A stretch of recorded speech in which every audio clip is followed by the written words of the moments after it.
காட்சிக்கு எளியர் கடும் சொலர் அல்லரேல் அப்படின்னு சொல்லுவாங்க. அதுக்கு இலக்கணமாக திகழக்கூடிய உங்கள் கல்லூரியின் முதல்வர் அவர்களுக்கும், தமிழ் மாணவர்களுடைய வாழ்க்கையில் அவர்களை செதுக்கக்கூடிய ஒரு மொழி மட்டுமல்ல, அவர்களுடைய வாழ்க்கையை செதுக்கக்கூடிய ஒரு களம் என்பதை உங்களிடம் காட்டுவதற்காக இந்த இலக்கிய அமைப்புகளை நடத்தி இதன் மூலம் சிறந்த மாணவர்களை உருவாக்க வேண்டும் என்ற கருத்தியலோடு இது போன்ற இலக்கிய மன்றங்களை தொடங்கி நடத்தி வரக்கூடிய துறை தலைவர் அவர்களுக்கும், அவருடன் இணைந்து பணியாற்றக்கூடிய மற்றுமுள்ள பேராசிரியர்களுக்கும், இந்த நிகழ்ச்சியை கேட்க வருகை புரிந்திருக்கக்கூடிய பேராசிரியர் பெருமக்களுக்கும், நான் ரொம்பவும் விரும்பக்கூடிய மாணவ கண்மணிகளுக்கும் என்னுடைய வணக்கத்தை முதல்ல தெரிவிச்சுக்கிறேன். சித்திர தமிழ் நீங்கள் இது வரைக்கும் கேள்விப்படாத, நான் ரொம்ப இலக்கிய நடையில் பேச மாட்டேன். நான் உங்களுக்கு புரிகிற மொழியிலேயே நான் பேசலான்னு நான் நினைக்கிறேன். ஓகே சார், ஓகே, நன்றி.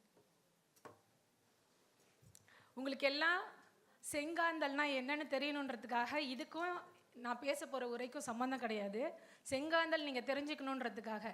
சித்திர தமிழ் அப்படின்னா என்னென்னா, ஒரு விஷயத்தை சித்திரமாக பார்க்கறது, ஓவியமாக பார்க்கறது, காட்சியாக பார்க்கறது. அதைத்தான் நம்ம சித்திர தமிழ்னு அந்த தலைப்பில் தான் நான் பேச போகிறேன். அதை நோக்கி தான் என்னுடைய உரை அமைய போகுது.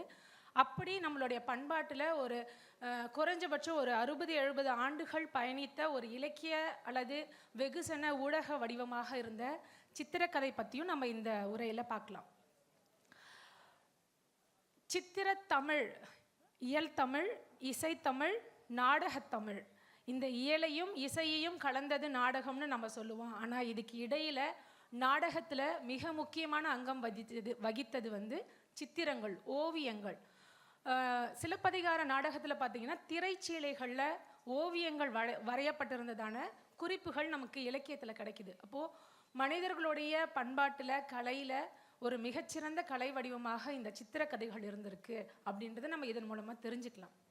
சரி, அடிப்படையில் மனுஷன் அறிவு எப்படிப்பட்டதுன்னா, ஒரு விஷயத்தை காட்சியாக விரித்து பார்க்கக்கூடியது தான் நம்மளுடைய அறிவு. எப்போ வந்து நீங்கள் மனப்பாடம் பண்ணுறது வந்து என் மனசில் நிற்கவே இல்லை, நான் படித்தது எனக்கு, நான் எக்ஸாமுக்கு நிறைய படிச்சுட்டேன், ஆனால் ஒன்று கூட எக்ஸாமில் எழுதும்போது ஞாபகம் வரல அப்படின்னு நம்ம சொல்கிறதுக்கு அடிப்படை காரணம் என்ன தெரியுமா உங்களுக்கு?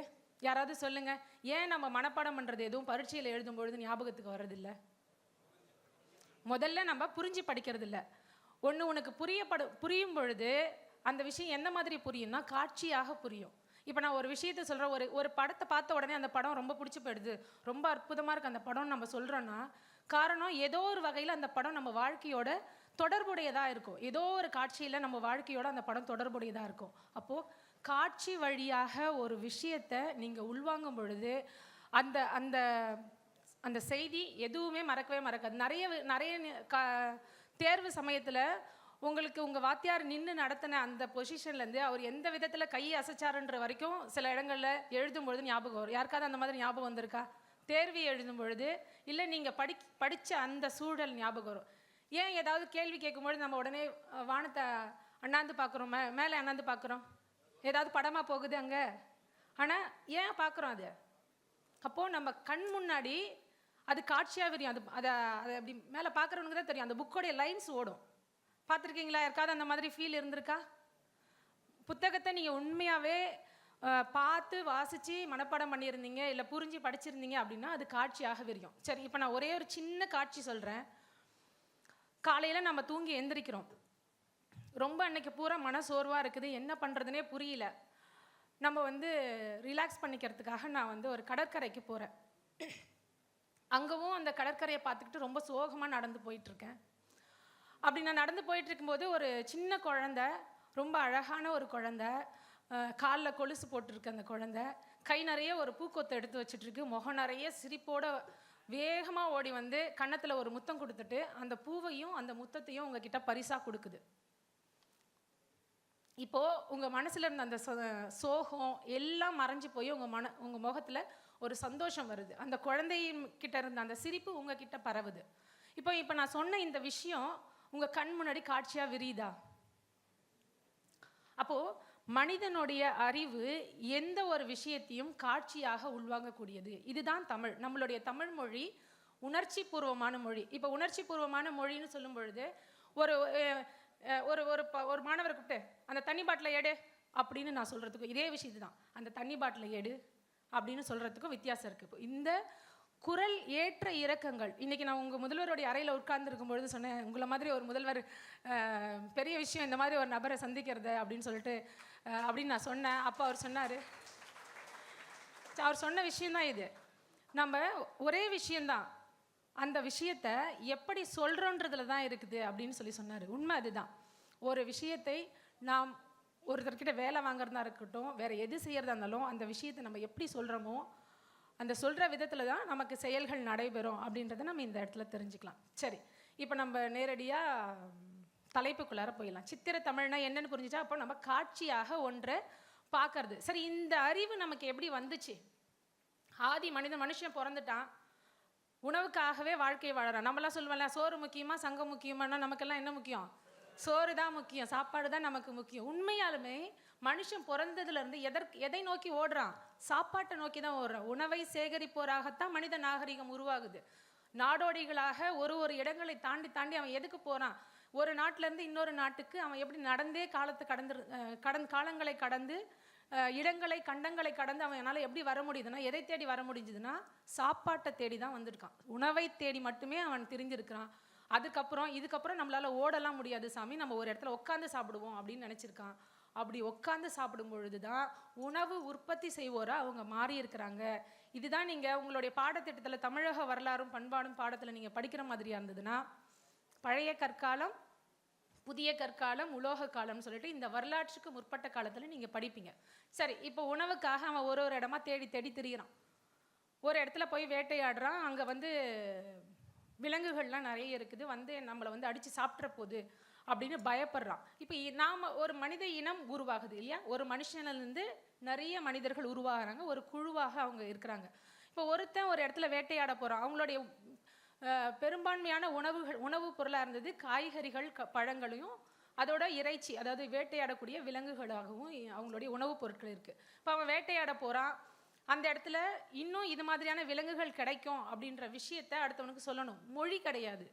என்ன வழியாக நம்ம சொல்லுவோம்? இப்போ நான் பேசும் பொழுது ஏன் நம்ம மொழி, நான் இது கூட சொல்வேன், நம்மளுடைய மொழியில் இரட்டை எடுத்துரைப்பு முறை நம்மக்கிட்ட இருக்குது. இரட்டை எடுத்துரைப்பு முறைனா, நான் பேசுகிறேன், பேசுவதோடு சேர்த்து என்னுடைய கைகளோ என்னுடைய முகபாவனைகளோ வெளிப்படுது. அப்போ நம்ம ஒரே விஷயத்த 2 வழியாக எடுத்துரைக்கிறோம். இது எப்போதுலேருந்து நமக்கு வருது? இப்போ ஆதி மனிதனுக்கு மொழி கிடையாது, ஒலிக்குறிப்புகள் மட்டும்தான் இருக்குது. அந்த ஒலிக்குறிப்புகளை ஒழுங்கமைவு செய்து ஒரு மொழியை உருவாக்குறான். இப்போ இந்த மொழி உருவாகிறதுக்கு முன்னாடி இந்த மனுஷன் எப்படி இன்னொரு மனுஷன்கிட்ட தொடர்பு கொண்டு இருப்பான், தன்னுடைய கருத்தை எப்படி பகிர்ந்திருப்பான், பரிமாறிக்கொண்டு இருப்பான் அப்படின்றத நம்ம யோசிக்கணும். அப்போ அவனுக்கு தேவைப்படுற ஒரு விஷயம் சைகை. இங்கே வானா வா. இப்போ பேச முடியாதவங்க, இல்லை நாமளே ஒரு மொழி தெரியாத ஒரு நாட்டுக்கு போனோன்னா இது வேணும்னு கையை சுட்டி காட்டுவோம். அப்படி அதுவும் அவனுக்கு புரியல அப்படின்னா ஏதோ ஒரு வகையில் அந்த படத்தை நம்ம வரைஞ்சி காட்டுவோம் இல்லையா? அப்போது ஒரு தொடர்பு ஊடகமாக இந்த ஓவியங்கள் இருக்குது. அப்போது நம்ம இதை சித்திர தமிழ்னு சொல்லலாம் இல்லையா? ஓவியங்களை சித்திர தமிழ், நம்ம பண்பாட்டில் இருக்கிறதுனால நம்ம சித்திர தமிழ்னு தாராளமாக சொல்லலாம். இப்போ இதை தான் நம்ம அடுத்தடுத்த ஸ்லைடில் நான் உங்களுக்கு காமிக்க போகிறேன். எப்படி ஒரு ஆதி மனிதன் இந்த ஓவியங்களை ஒரு தொடர்பு மொழியாக பயன்படுத்தினா அப்படின்றது தான் நம்ம அடுத்த ஸ்லைடில் பார்க்க போகிறோம். இது வேட்டை சமூகத்தில் அவன் வேட்டையாட போகிறான், ஒரு குழுவாக போகிறாங்க. அதில் ஒருத்தன் தலைமை தாங்கி இருக்கிறான். அவனோட சேர்ந்து அந்த ஆயுதங்களை கையில் எடுத்துக்கிட்டு அவங்க எல்லாரும் போகிறாங்க. இந்த மாதிரியான ஓவியங்கள் தமிழகத்தில் நிறைய இடங்களில் கிடைக்குது. இந்த ஓவியங்களில் நீங்கள் கவனிக்க வேண்டிய விஷயம் என்னென்னா, நம்மளுடைய இயற்கை ஓவியங்கள் இது எல்லாமே எத்தனை ஆயிரம் வருடங்கள் பழமையானதுன்னு பார்த்துக்கோங்க. கிமு 2000 இதனுடைய ஆண்டை கிமு 2000 கிபி 2ஆம் நூற்றாண்டு வரைக்கும் இதனுடைய காலத்தை கணக்கிடுறாங்க. இந்த சிவப்பு நிற ஓவியங்களும் இது போல வெண்மை நிற ஓவியங்களும் தமிழ்நாட்டில் நிறைய கிடைக்குது. இந்த ஓவியங்கள்லாம் என்ன விஷயத்த சொல்லுதுன்னா, இந்த இடத்துக்கு போனீங்கன்னா இந்த மாதிரியான விலங்குகளை வேட்டையாடலாம். அப்படி இல்லை, இன்னொரு விஷயம் என்னென்னா, இந்த இடத்துல இந்த மாதிரியான விலங்குகள் நிறைய இருக்கும், இதனால் இந்த இடத்த போகாமல் தவிர்க்கலாம்.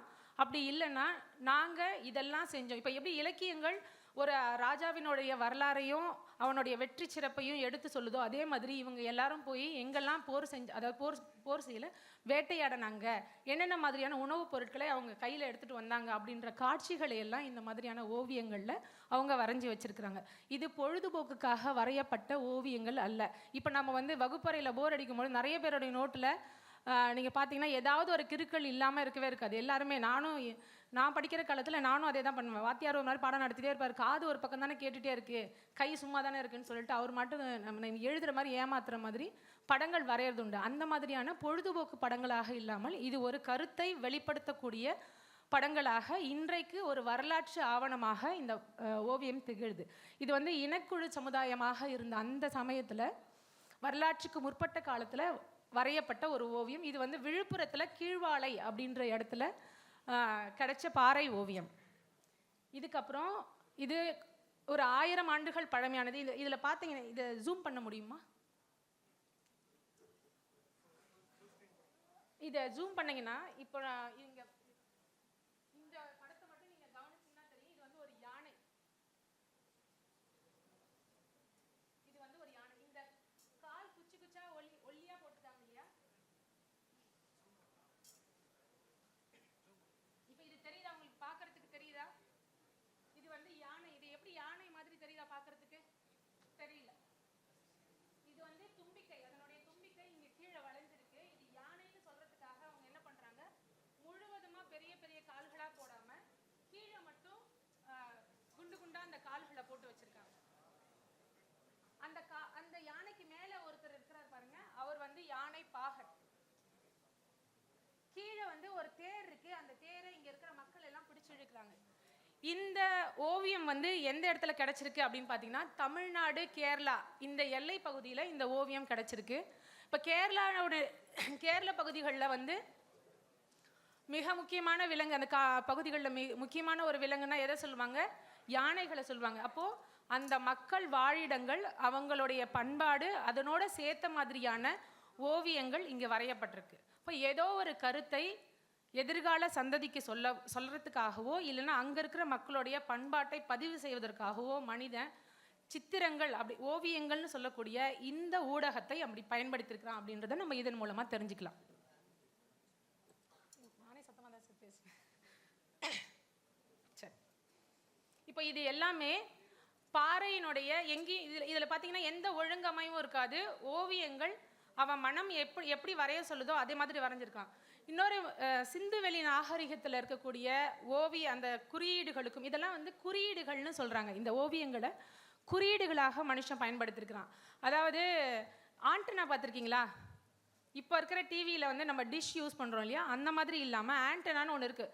நீளமாக ஒரு கம்பி இருக்கும், அதில் குறுக்காக ஒரு கம்பி இருக்கும். பார்த்துருக்கீங்களா? இதை மனுஷன் இந்த பாறை ஓவியங்களை வரைஞ்சி வச்சுருக்கான். அது என்ன, அதை பார்த்தா உங்களுக்கு என்ன தோணுது? எதற்கான குறியீடாக அதை மனுஷன் பயன்படுத்தியிருப்பானான்னு நினைக்கிறீங்க? யாராவது சொல்ல முடியுமா? ஒரு ஏணி மாதிரி நீளமான ஒரு கோடு, அது குறுக்கில் ஒரு 5 கோடு. இந்த கோடு ஒரு விஷயத்தை எடுத்து சொல்லுது அப்படின்னு சொல்லிட்டு ஐராவதம் மகாதேவன் ஐயா சொல்கிறாங்க. இதே மாதிரி சிந்துவெளி நாகரிகம் பற்றி ஆய்வு செய்தவர்கள் எல்லாருமே இதை பதிவு செய்கிறாங்க. இதே குறியீடு சிந்துவெளி நாகரிகத்திலையும் கிடைக்குது, தமிழர் பண்பாட்டிலையும் கிடைக்குது அப்படின்னு சொல்கிறாங்க. அது என்ன விஷயத்த சொல்லுதுன்னா, இப்போ எப்படி நம்ம 1000 வருஷத்துக்கு முன்னாடி மனுஷன் இப்படி ஒரு விஷயத்தை வரைஞ்சிருக்கிறான், இந்த கோட்டை வச்சுக்கிட்டு இது என்ன சொல்லுது அப்படின்னு நம்மளால புரிஞ்சுக்க முடியுதா? அப்படி புரிஞ்சிக்க முடியறதுக்கு ஒரு க்ளூவையும் அவன் கொடுக்குறான். என்னன்னா, இந்த கோட்டுக்கு பக்கத்தில் இன்னொரு விஷயத்தை வரைகிறான். அப்போது ஒரு தொடர் செய்தியாக ஒரு விஷயத்தை சொல்கிறது. வெறும்ன ஓவியத்தை மட்டும் வரையாமல் ஒரு தொடர் செய்தியாக அதை சொல்கிறது தான் இந்த ஓவியங்கள் வரைகிறான். என்னென்னா, பக்கத்துலேயே ஒரு கப்பல் போடுறான். கப்பலை துடுப்போட உட்காந்துருக்கான். அந்த கப்பல் நேராக இல்லாமல் வளைஞ்ச மாதிரி இருக்குது. அதுக்கு பக்கத்தில் இந்த கோடு இருக்குது. சிந்துவெளி நாகரிகத்தில் இதே மாதிரியான ஒரு அமைப்பு இருக்குது. நம்மளுடைய தமிழ் பண்பாட்டிலையும் இந்த மாதிரி இருக்குது அப்படின்னு சொல்கிறாரு. அந்த கோடு எதை சொல்லுது அப்படின்னா, இடியை சொல்லுது. இடி, மழை, மின்னல், இடி வருது இல்லையா, அதை குறிக்கக்கூடிய ஒரு குறியீடாக பயன்படுத்தப்பட்டிருக்கு. இப்போ நம்ம ஓவியங்கள் சொல்கிறதுக்கு முன்னாடி இந்த குறியீடுகளாக மனுஷன் இந்த தான் சொல்ல விரும்ப கருத்துக்களை வெளிப்படுத்தியிருக்கிறான் அப்படின்றத நம்ம இதன் மூலிமா தெரிஞ்சுக்கலாம். இதில் எந்த ஒழுங்கமைவும் இல்லை. அவனுக்கு தோணின இடங்களில், அவன் வசித்த இடங்களில், இல்லை அவன் போய் வேட்டையாடின இடங்களில் அவன் இந்த மாதிரியான ஓவியங்களை வரைந்து வைத்திருக்கிறான். அடுத்தது இந்த ஓவியம் இன்னைக்கு வரைக்கும் தமிழ் பண்பாட்டில் ஓவிய மரபு அப்படின்னா சித்தன்னவாசல் தவிர்க்க முடியாத ஒரு இடம். புதுக்கோட்டை மாவட்டத்தில் இருக்கக்கூடிய இந்த சித்தன்னவாசல் தவிர்க்க முடியாத இடம். ஏன்னா நீங்கள் இதுக்கு முன்னாடி பார்த்த ஓவியத்துக்கும் இந்த ஓவியத்துக்குமான வித்தியாசத்தை பாருங்கள். இது 7ஆம் நூற்றாண்டில் வரையப்பட்ட ஓவியம். எவ்வளோ அற்புதமாக அந்த வண்ணங்களை பயன்படுத்தியிருக்கிறாங்க. அது மட்டும் இல்லை, இது தேவர்கள்னு சொல்கிறாங்க இல்லையா, கந்தர்வர்கள்னு சொல்லுவாங்க. அவங்க தாமரை பொய்கையில் அந்த மலரை பறித்து எடுத்துகிட்டு போயிட்டு சமண பள்ளியில் வழிபாடு செய்கிறதுக்காக தாமரை பறிக்க வந்திருக்கிறாங்க. அந்த காட்சி இப்போது இதுக்கு முன்னாடி பார்த்த ஓவியத்துக்கும் இதனுடைய நுட்பத்திற்கும் படிநிலை வளர்ச்சிகளை நீங்கள் கவனிச்சிங்கன்னா புரியும். ஓவிய மரபு அப்படின்றது கொஞ்சம் நூற்றாண்டுகளில் எந்த அளவுக்கு வளர்ந்து வந்திருக்கு அப்படின்றது தெரியும். இப்போ நான் இதுக்கு முன்னாடி நீங்கள் பார்த்த அந்த 2 ஓவியங்களில் ஒரு ஃப்ரேம் அப்படின்னு சொல்கிறோம் இல்லையா, கட்டம் போட்டு வரைகிறது, இல்லைன்னா ஒரு கட்டத்துக்குள்ளார ஒரு விஷயத்த சொல்கிறது, அதை வரையறுத்து சொல்வது அப்படின்ற மரபு நமக்கு கிடையாது. மனுஷன் தனக்கு தோணுன இடங்களில் இந்த ஓவியங்களை வரைஞ்சி வச்சிருக்கிறான். அது வெற்றுப்பாறையாக இல்லைன்னா குகைகளாக இருந்துச்சு. இது கோயில் சுவர்களில் அந்த பக்கத்தில் போட்டிருக்கிற ஓவியத்தில் பார்த்தீங்கன்னா அதில் கட்டம் போட்டு அவன் என்ன பண்ணியிருக்கான்னா வண்ண ஓவியங்களை வரைஞ்சிருக்கிறான். அதுக்குள்ளார இருக்கக்கூடிய காட்சிகள். இப்போ நான் எதுக்கு இந்த கட்டத்தை குறிப்பிட்டு சொல்கிறேன் அப்படின்னு பார்த்தீங்கன்னா, சித்திரக்கதைகளை பொறுத்த வரைக்கும் கட்டங்கள் அப்படின்றது முக்கியம். கட்டங்கள் என்ன வகையில் சித்திரக்கதைகளில் பயன்படுத்தப்படுதுன்னா, ஒரு தொடருக்கான ஃபுல் ஸ்டாப், ஒரு தொடர் முற்று பெறக்கூடிய இடம் எதுவோ அந்த இடத்துல இந்த கதையினுடைய முதல் கட்டம் முடியுது. அடுத்த கட்டம் அடுத்த தொடரினுடைய செய்தியை சொல்லக்கூடியதாக இருக்கும். அப்போது தமிழ் ஓவிய மரபில் இந்த கட்டங்கள் ஒரு விஷயத்தை வரையறைக்கு உட்படுத்துறது அப்படின்ற மரபு நமக்கு இந்த நூற்றாண்டுகளில் தான் வருது. இதற்கு அடுத்து வர படம் ரொம்ப முக்கியமான படம். இது இன்னைக்கு நிறைய சிதிலம் அடைஞ்சு போச்சு. இதனால இது ரீக்ரியேட் பண்ணியிருக்கிறாங்க. இந்த பக்கத்தில் இருக்கிற ஓவியம் இது தஞ்சை பெருவுடையார் கோயிலில் இருக்கக்கூடிய ஓவியம். இந்த ஓவியத்தை இப்போ ரீசெண்டாக எந்த வருஷம்னா 2010 இந்த புத்தகம் வெளிவந்துச்சு. ஓவியர் சந்துரு இந்த ஓவியங்களை பார்த்து அப்படியே கோட்டோவியமாக அந்த இடத்துல வரைஞ்சிருக்காரு. இது ஒரு புத்தகத்தில் இருந்து நான் ஸ்கேன் பண்ணி வச்சுருக்கேன். இது அதனுடைய ஒரிஜினல் ஓவியம், அந்த தஞ்சாவூர் பெரியவுடையார் கோயிலில் இருக்கக்கூடிய ஒரிஜினல் ஓவியம். இப்போ இதில் நீங்கள் பார்த்தீங்கன்னா உங்களுக்கு தெரியும், கட்டம் கட்டமாக போட்டிருப்பாங்க ஒரு காட்சியில். இது எந்த கதையை சொல்லுது அப்படின்னு பார்த்தீங்கன்னா, சுந்தரர் கேள்விப்பட்டிருக்கீங்களா? உங்களுக்கு எல்லாம் சுந்தரர் தெரியுமா? சுந்தரர் யாரு? நாயன்மார்களில் ஒருவர், சமயக்குறவர்களில் நால்வரில் ஒருவர். அவர் தம்பிரான் தோழன் அப்படின்னு சொல்லிட்டு சிவபெருமானுடைய தோழனாக இருந்து சிவபெருமானால் திருமண சமயத்தில் அதுதான் அங்கே காட்சி. கீழே பார்த்தீங்கன்னா சுந்தரருடைய திருமணம் நடக்குது. அந்த திருமணம் நடக்கும் பொழுது அங்கே ஒரு முதியவர் வேடத்தில் அந்த திருமணத்தை நிறுத்தி சுந்தரரை ஆட்கொள்கிற காட்சி. அதற்கு பிறகு அவர் எல்லா கோயில்கள்லையும் போய் பாடல் பாடி இந்த சமயத்தை பரப்புறாரு. பின்னால் அந்த வெள்ளை ஒரு யானை தெரியுதா? அதில் தெளிவாக தெரியுது நமக்கு யானை. அந்த யானையினுடைய நிறம் பாருங்க, வெள்ளை யானை. இந்த வெள்ளை யானையில் கைலாயத்துக்கு போகிறவர் யாருன்னு பார்த்தீங்கன்னா சேரமான் பெருமாள் நாயனார். இந்த சேரமான் பெருமாள் நாயனார் சுந்தரருடைய தோழர். இப்போ இவரும் சுந்தரரும் மேலே நிறைய தேவர்கள், 30 முக்கோடி தேவர்கள்னு சொல்கிறாங்களே, இவங்க எல்லாம் கைலாயத்தில் இருக்கிறாங்க. அந்த இடத்துக்கு சுந்தரரும் சேரமான் பெருமாள் நாயனாரும் ஒன்றா போகக்கூடிய காட்சி. இப்போது நீங்கள் இது வரைக்கும் பார்த்த நாம் காமிச்ச ஓவியங்கள் எதுவுமே கதைகளை சொல்லலை. கவனிச்சிங்கன்னா புரியும், கருத்தை சொல்லியது. இதுதான் கதையாக இருக்குது. அப்போ புராண இதிகாச கதைகளை காட்சிகளாக சொல்கிறது. நம்ம முதல்ல கதை எங்கேருந்து தொடங்குதுன்னு சொல்லுங்க பாப்பா. யாராவது சொல்லுங்கள், கதை எப்படி தொடங்குது? எப்போ ஒரு கதை உருவாகுது? யாராவது சொல்வீங்களா? ஒரு கதை இப்பதான் உருவாகுது. யாருக்கும் நான் சொன்ன நீங்களே யோசிப்பீங்க. கதை இப்போ நான் ஏதாவது உங்ககிட்ட பேசினேனாவே கதை தான், அப்படி தானே? உங்கள் வாத்தியார் உங்களுக்கு திட்டுவார், என்ன சும்மா கதை பேசிட்டே இருக்கிற, பக்கத்தில் பேசினா அதை தானே சொல்கிறாரு. இப்போ சொல்லுவாங்க, கேள்விப்பட்டிருக்கீங்களா?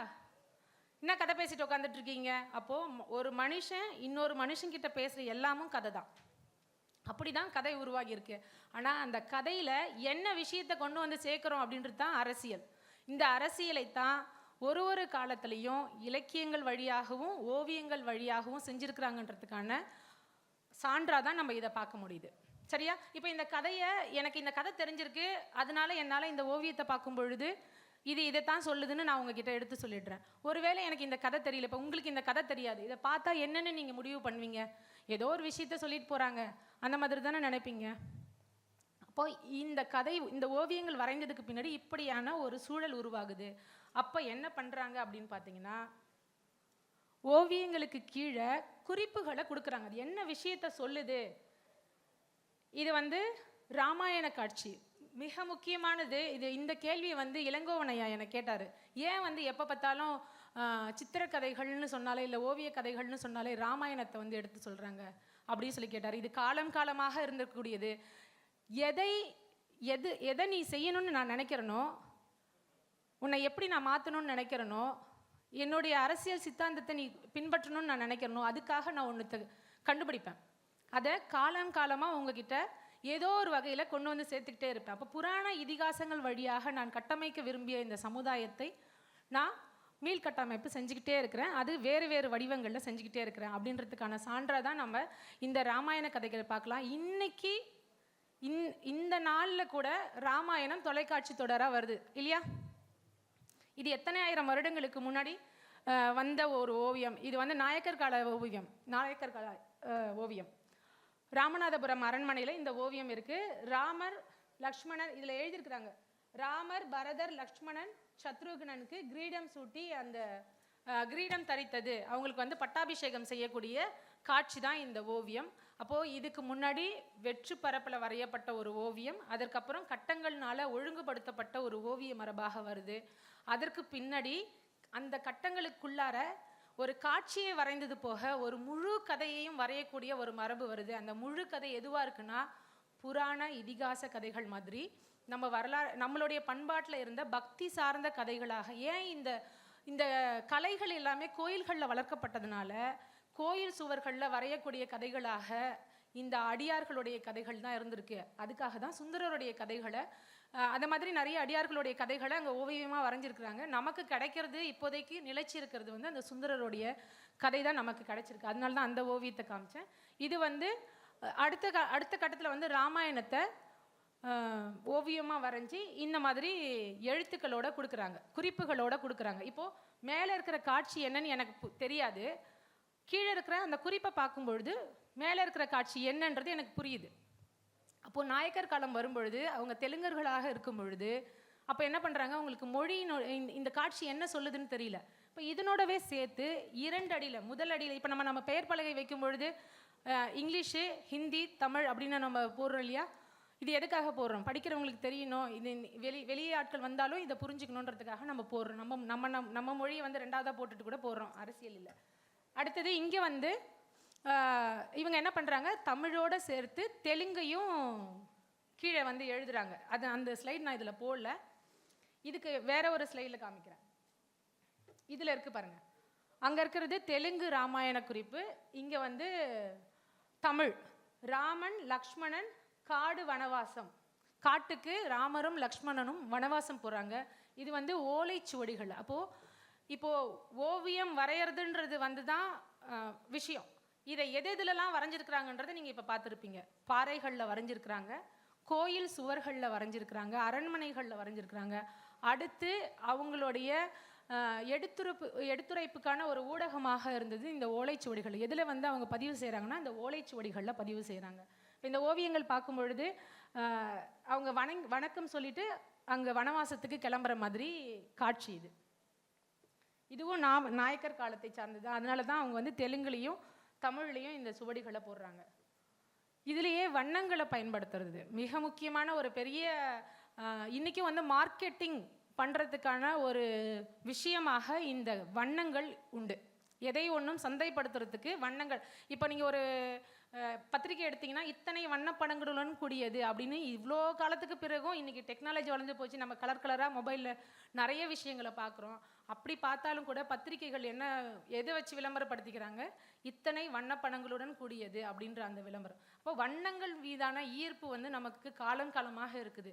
ஒரு விஷயத்தை ரொம்ப ஈர்க்கக்கூடிய நம்ம மனிதனுடைய முதல்ல பார்வை வழியாக, இப்போ உணவுகளுக்கு கூட நிறைய சொல்லுவாங்க. இந்த சிவராமன் ஐயா பேசும்போதெல்லாம் சொல்லுவார், குழந்தைகளை வந்து ஏன் இந்த ஃபாஸ்ட் ஃபுட்லாம் நிறைய ஈர்க்குதுன்னா அதனுடைய வண்ணங்கள் தான் காரணம். ரொம்ப அடிப்படையில் கண் வழியாக முதல்ல நம்ம அதை சுவைக்கிறோம், அதுக்கப்புறம் அதனுடைய மூக்கின் வழியாக சுவைக்கிறோம், அதற்கு பிறகு தான் நம்மளுடைய நான் வந்து அதை சுவைக்க ஆரம்பிக்குது அப்படின்னு சொல்லுவார். அதுதான் மிக முக்கியமான விஷயம். என்னென்னா நம்மளுடைய பார்வை வந்து வண்ணங்களால் நம்ம பார்வை வந்து வண்ணங்களை ஈர்க்கக்கூடியது.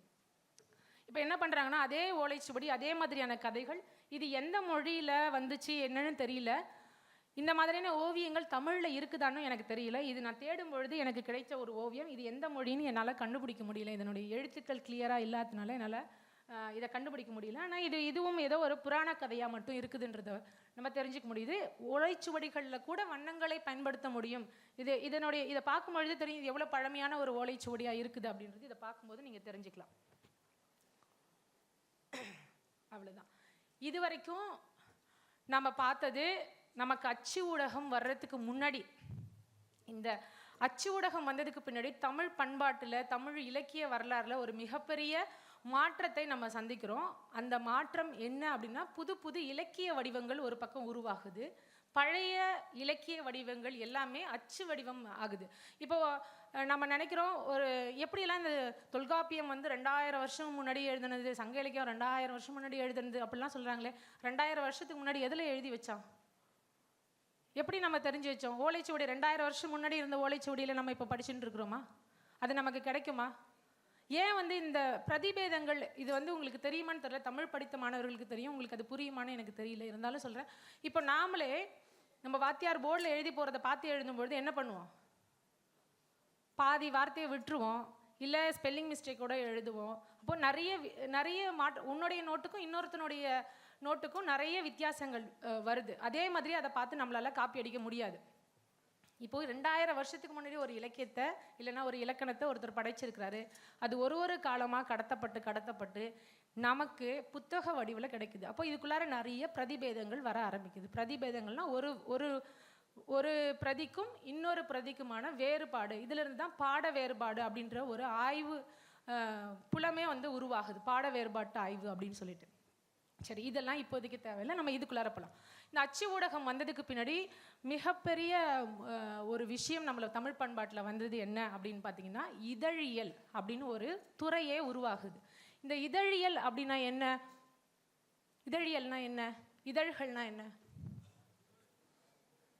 பத்திரிகைகள். அப்போ இதுக்கு முன்னாடி அரசாங்கத்தினர் இந்த அச்சு ஊடகம் வந்ததுக்கு பின்னாடி அச்சு இயந்திரம் எல்லாருக்கும் பரவலாக வந்து சேரலை. எல்லாராலையும் இந்த பிரிண்டிங் மிஷினை பயன்படுத்த முடியல. அப்போ என்ன பண்ணுறாங்க? அப்போ அரசாங்கத்து கையில் இருந்தப்போ அரசாங்கம் மட்டுமே இந்த அரசு அலுவல்கள் மட்டும் அரசாங்கத்தினுடைய செய்திகளை மட்டும் வெளியிடுவதற்காக இந்த பத்திரிகைகளை பயன்படுத்தி இருந்த போது ஒரு கட்டத்தில் இந்த அச்சு இயந்திரம் பொதுவாக எல்லாரும் பயன்படுத்தலாம் அப்படின்னு வருது. பேப்பரும் அந்த மாதிரி எளிமையாக பயன்படுத்தலான்னு வரும்பொழுது இங்கே நிறைய பத்திரிகைகள் உருவாகுது. அப்போ இதுக்கு முன்னாடி இருந்த கல்வி முறையும் இந்த சமயத்தில் மாற்றமடைந்து கல்வி எல்லாருக்குமானதாக மாற்றப்படுது.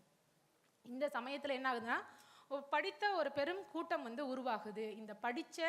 இந்த பெரும் கூட்டத்துக்கு என்ன விஷயத்தை நம்ம கொடுக்கறது? அப்போ நமக்கு பொழுதுபோக்குறதுக்கு இன்றைக்கி மொபைல் இருக்குது, நம்ம பார்த்துக்குறோம், நிறைய விஷயங்களை நம்ம வந்து நம்மளுடைய நேரத்தை வந்து செலவு பண்ணுறோம். அப்போ அந்த சமயத்தில் அதாவது கருவிகள் நிறைய வருது, தொழிற்கருவிகள் நிறைய வருது. மனிதனுடைய வேலை நேரத்தை அது குறைக்குது. அவனுக்கு படிக்கவும் தெரிஞ்சிருக்கு. அப்போ அவனுடைய பொழுதை போக்குவதற்கான நேரத்தை வந்து எதன் வழியாக நம்ம எடுக்க முடியும் அப்படின்னு சொல்லிட்டு நிறுவனங்கள் எல்லாமே யோசிக்கிறாங்க. அப்போ இதழ்கள் மூலமாக இந்த விஷயங்களை முன்னெடுக்கிறாங்க. இதழ்களில் கதைகள் போடுறது, கவிதைகள் போடுறது, இந்த மாதிரி போடும்பொழுது தான் நமக்கு புதுக்கவிதை, சிறுகதை, தொடர்கதை அந்த மாதிரியான வடிவங்கள் எல்லாம் நமக்கு அறிமுகமாகுது. இதுக்கு முன்னாடி இந்த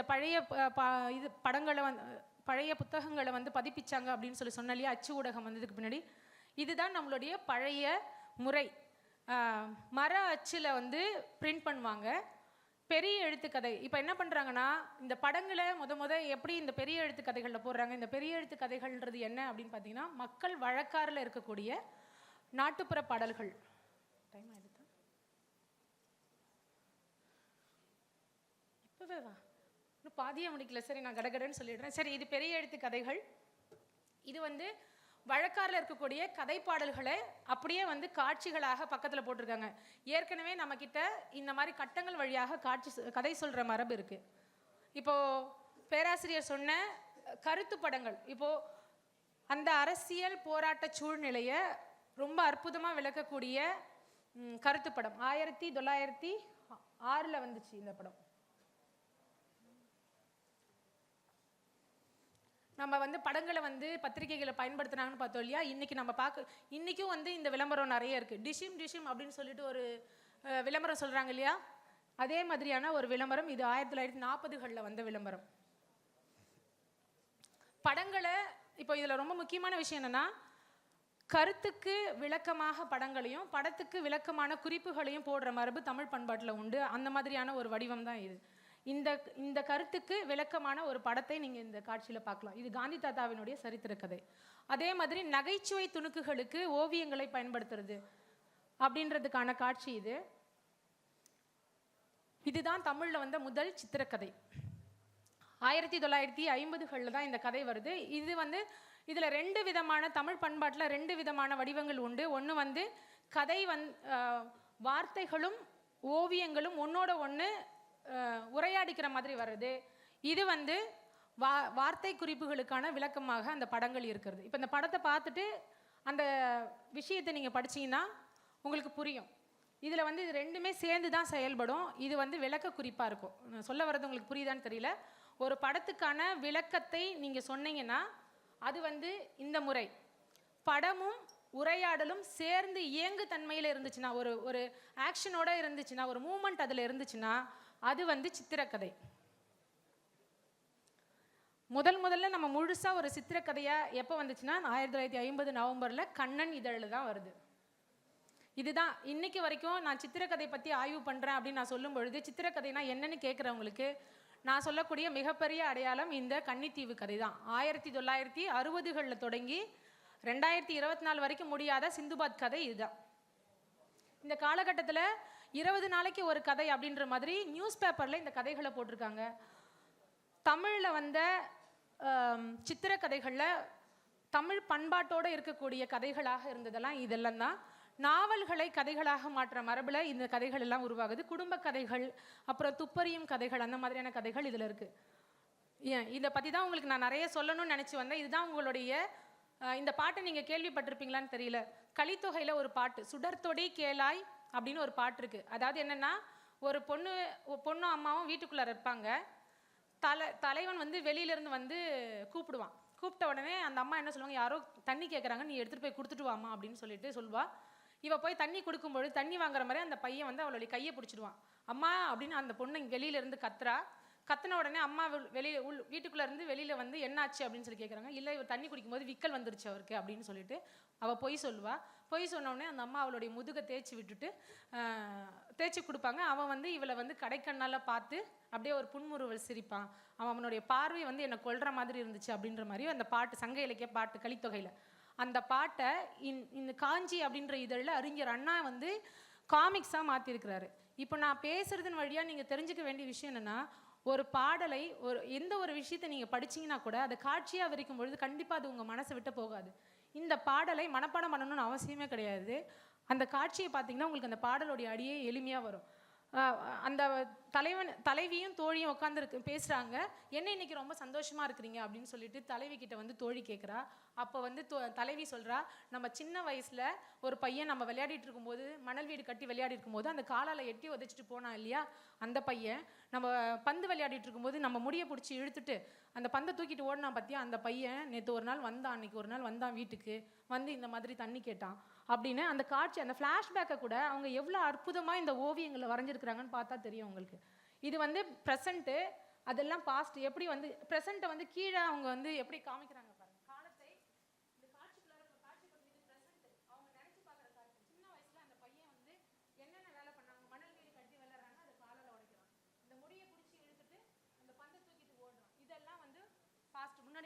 வந்து அவங்க காட்சிப்படுத்துகிறாங்க. அப்போது ஒரு இந்த இலக்கியம் முழுசாக நான் போட்டு காட்டணும் வந்தேன். இப்போயே வந்து எனக்கு பேப்பர் வச்சுட்டாங்க. இதுக்கப்புறம் நான் எதுவும் சொல்ல முடியாது.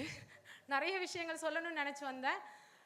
இந்த மாதிரியான நீங்கள் எந்த துறை மாணவர்களாக இருந்தாலும் தமிழை வந்து நேசித்து புரிஞ்சு படிச்சிங்கன்னா கண்டிப்பாக நீங்கள் அதை விட்டாலும் அது உங்களை விடாது. தமிழ் படிக்கவே கூடாதுன்னு இருந்தால் நான் வந்து 12வது முடிச்சதுக்கப்புறம் படிக்கவே கூடாது, 12வதுக்கே முக்கி படித்தாள் நான். இதுக்கப்புறம் நான் படிக்க மாட்டேன் அப்படின்னு எங்கள் அம்மா கிட்ட போராடி இருந்தாலும் எங்கள் அம்மா சொல்லி பிலிட் தமிழ் மயிலம் தமிழ் கல்லூரியில் வந்து என்னை சேர்த்து விட்டாங்க. அங்கே தமிழ் என்ன பிடிச்சிக்கிச்சு. போஸ்ட் டாக்டரேட் வரைக்கும் 36 வயசு வரைக்கும் நான் படிப்பு மட்டும்தான் படித்தேன், வேலைக்கே போகல. தொடர்ச்சியாக ஸ்காலர்ஷிப் மூலிமா யூஜிசி ஸ்காலர்ஷிப் மூலிமா 36 வயசு நான் படிப்பை முடிக்கும் பொழுது நான் இப்போ காலேஜுக்கு வந்து 3 வருஷமாக வேலை செஞ்சுட்ருக்கேன். அவ்வளோதான், எனக்கு 39 வயசு. சரியா? அப்போது நாம் வந்து தமிழை விட்டாலும் தமிழ் நம்மளை விடாது அப்படின்றது தான் அடையாளம். சரி, இந்த படங்கள் மட்டும் பார்த்துக்கோங்க. இதில் முக்கியமான ஒரு படத்தை மட்டும் காட்டுறேன். இதுதான் வந்து மாயாவி காமிக்ஸ்லாம் நீங்கள் கேள்விப்பட்டிருக்கீங்களா? மாயாவி கதைகள், முத்து காமிக்ஸு. இது ஒன்று தான் இப்போ காமிக்கணும்னு நான் நினச்சேன். இப்போ நீங்கள் பார்க்குற எம்ஜிஆருடைய படத்தை சித்திரக்கதை வடிவில் 1969 வெளியிட்ட இதழ் கண்மணி காமிக்ஸ் அப்படின்னு சொல்லிட்டு. இதே மாதிரி ரஜினி படங்கள், ஜெய்சங்கர், இது வந்து டூப்ளிகேட் காமிக்ஸ். டூப்ளிகேட் மீன்ஸ் நம்மளுடைய மொழிபெயர்ப்பு கதைகளை அப்படியே காப்பி அடித்து அதில் இருக்கிற மாதிரியே பண்ணுவாங்க. ஆனால் லோக்கலில் இங்கே இருக்கக்கூடிய ஆர்டிஸ்ட்டை வச்சு வரையக்கூடிய ஓவியங்கள். இது வந்து நீங்கள் தெரிஞ்சுக்க வேண்டியது. இது யார் போட்டதுன்னு தெரியுமா யாருக்காவது? இங்கே இருக்கிற யாருக்காவது இதை பார்த்துருக்கீங்களா இதுக்கு முன்னாடி எங்கேயாவது? இது உங்களுடைய மடத்தில் தான் போடுறாங்க. ராமகிருஷ்ண மடத்திலிருந்து வெளிவந்த ராமகிருஷ்ண விஜயம்னு ஒரு இதழ் வந்திருக்கு. அந்த இதழில் இந்த புத்தகத்தை நீங்கள் பார்க்கணுன்றதுக்காக அந்த புத்தகத்தினுடைய காப்பி கூட நான் ஒன்று எடுத்துகிட்டு வந்தேன். அதனுடைய காட்சி தான் இது. இவங்க வந்து தொடர்ச்சியாக பக்தியை இல்லைன்னா இந்த விவேகானந்தர் ஆன்மீகம் சார்ந்த எல்லா கருத்துக்களையும் கதைகள் வழியாக உங்ககிட்ட கொண்டு வந்து சேர்க்கறதுக்காக இன்னைக்கு வரைக்கும் தொடர்ந்து போட்டுக்கிட்டு இருக்காங்க. 2007 இது அப்படியே வந்து தொகுத்து சின்ன சின்ன புத்தகங்களாக இந்த மாதிரி வெளியிட்டிருக்காங்க. ஐஸ்பர்க் காமிக்ஸ், இது வந்து இலங்கையிலேருந்து தமிழில் வெளிவந்திருக்கக்கூடிய காமிக்ஸ். பொன்னியின் செல்வன் காமிக்ஸ். இன்றைக்கி பொன்னியின் செல்வனுக்கு அந்த குந்தவைக்கு வந்து கேரக்டருக்கு எப்படி வந்து அவங்களுடைய உடல் அமைப்பு, சிகை அலங்காரம், முக அலங்காரம், ஆடை அலங்காரம்லாம் எப்படி முடிவு பண்ணாங்க அப்படின்னு பார்த்தீங்கன்னா, அந்த பொன்னியின் செல்வன் கதை தொடர்கதையாக வந்தபோது அதில் வரையப்பட்ட ஓவியம் எப்படி இருந்துச்சோ அதே அடிப்படையில் தான் இன்றைக்கி குந்தவை வந்து காட்சிப்படுத்துகிறாங்க. அதை வந்து இங்கே இருக்கக்கூடிய கையால் வரையப்பட்ட ஓவியம், அது வந்து டிஜிட்டல் ஓவியம். இந்த மாதிரி பொன்னியின் செல்வன் கதையை வந்து சித்திரக்கதை வடிவில் நிறைய பதிப்புகள் வந்திருக்கு. இதெல்லாமும் இலங்கையில் இருக்கிறவங்களை வச்சுட்டு வரையக்கூடியது. இவர் பேர் வந்து கலீல்னு ஒருத்தர் இருக்காரு, பாண்டிச்சேரியில் ஆட்டோ ஓட்டுறாரு. இன்னைக்கு அந்த ஆட்டோ தொழிலே விட்டுட்டு இந்த காமிக்ஸ் மேலே இருந்த அந்த ஆர்வத்தினால பதிப்புத்துறையில் வந்து நிறைய சித்திரக்கதைகளை மொழிபெயர்த்து பதிப்பிடுற வேலையை செஞ்சுட்டு இருக்காரு. ஒரு ஊர்களில் நடக்கக்கூடிய புத்தக திருவிழாக்களில் தனி கடை அமைச்சு நிறைய புத்தகங்களை வெளியிட்டிருக்காரு. மொத்தம் 50 கதைகளை வந்து இவர் வெளியிட்டிருக்காரு. போதும், இதோட முடிச்சுக்கலாம். சித்திர தமிழ் ஓரளவுக்கு நான் காட்சிப்படுத்திருக்கிறேன்னு நினைக்கிறேன். ஓ, நன்றி. உங்களுக்கு ஏதாவது இதில் ஐயம் இருந்துச்சுன்னா என்கிட்ட கேட்கலாம். மேடம், இப்போ ஏன் சித்திர கவிதைகள்லாம் அதிகமாக பரவது இல்லை? கதைகள் நீங்களாம் ஏன் படிக்கிறது இல்லைன்னு சொல்லுங்க முதல்ல. இல்லை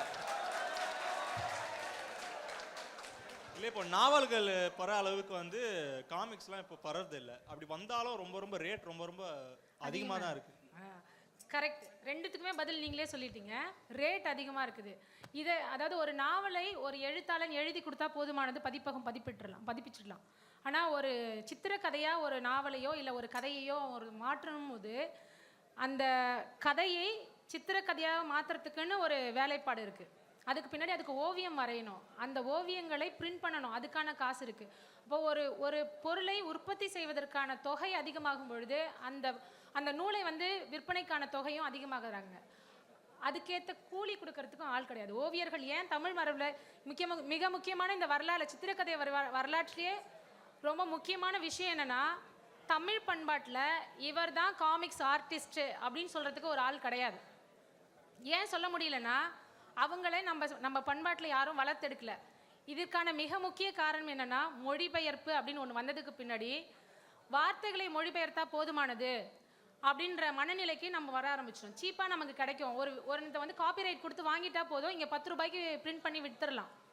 அப்படின்னும் பொழுது சித்திரக்கதைகள் நம்ம பண்பாட்டிலேருந்து உருவாகாமல் போயிடுது. மொழிபெயர்ப்புகள் வரும்பொழுது அதன் மீதான ரசனையும் நமக்கு குறையுது. ஏன்னா அந்நிய கதைகள் அதை மாற்றுறதுக்கான இப்போ நம்ம டப்பிங் படத்தை விரும்பி பார்க்குறதுக்கும் நம்மளுடைய ஊர்லேயே உருவாகிற படத்தை விரும்பி பார்க்குறதுக்கு வித்தியாசம் இருக்கு இல்லையா? இதுதான் நம்ம நாட்டில் வந்து சித்திரக்கதைகளை வாசிக்கிறதுக்கான வாசகர் குறைவுக்கும் காரணமாக இருந்துச்சு. இன்னொன்று, இன்னைக்கு மாணவர்களுக்கு திரைப்படங்கள்லேயோ இல்லைன்னா மொபைல்லையோ பார்க்குறது வசதியாக இருக்குது.